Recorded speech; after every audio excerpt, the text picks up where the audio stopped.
Hello, welcome to No Script, where I speak while having no script. This is a practice for me on my speaking skills, so there is inherently no value for you to watch this video. It is more so for me. Today, I was reading some things here and there, doing the mathematics, the physics, the chemistries, the biologies, and I read something on the internet. What is the opposite of a loud sound? And some comments said that, well, opposite means to reverse the entire thing on its head. The concept has to be reversed. Exactly, right? That's what opposite means. And they said that the opposite of a loud sound should be no sound, which I kind of didn't agree with. If we go by that logic, it doesn't really make sense because for me, the opposite of a loud sound should be a soft sound.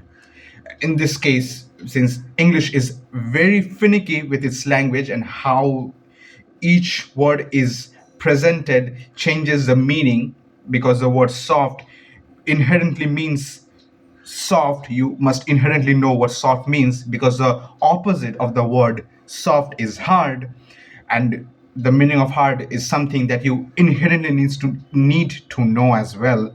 It is very confusing because I think what the commenter was commenting is that they mistook the idea of a loud sound and made it equal to the existence of sound itself. So what they essentially did, that they made the opposite of sound as the opposite of a loud sound, because the opposite of sound is quiet, no sound essentially, but the opposite of a loud sound should be a soft sound. That got me thinking into mathematics. What does it mean to have the opposite of a monotone sound? Is it a diatone, a triatone, a polytone? It doesn't make sense because numbers inherently don't have opposites. Or do they? For me, the opposite of every number has always been the negative integer of itself. So the opposite of 1 should be negative 1. 2 opposite of 2 will be negative 2. For 3 it will be negative 3, so on and so forth. The opposite of n is negative n. We can go to an infinite number of ways. We can go for rational values as well. We can go for irrational values as well. I will be leaving imaginary numbers out of this case in this system. What is the opposite of 0? This also got me thinking, right? What should be the opposite of 0?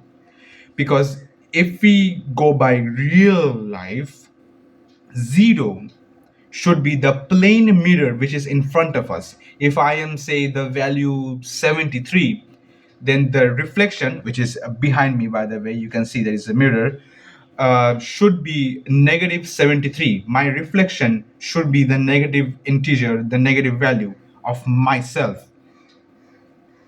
But the concept which I'm trying to understand now is, what is the opposite of that plane mirror itself, i.e., what is the opposite of 0? And then I decided to search, which I don't know why I decided to search this. It should be in my brain. I was just not thinking, I was just dumb. What is the opposite of opposite? And obviously, the answer is same or similar or some other pseudonyms, which means that inherently speaking, the opposite of 0 is also 0.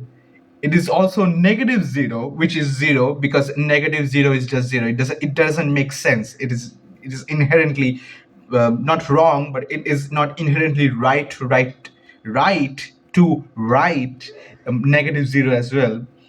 But the opposite of 0 is 0i, which is square root of minus 0, which is also 0.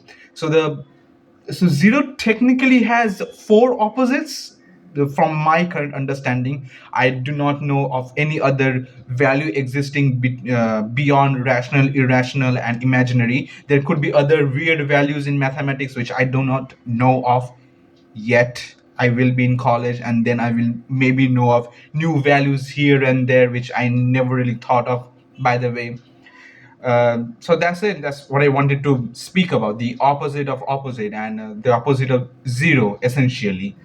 uh, yeah, so zero has four opposites: uh, itself, negative zero, positive zero, and imaginary zero, which is zero I, which is also zero. All values are zero. Yeah, that's it. Bye. Sharing is caring. Yeah, yeah, yeah.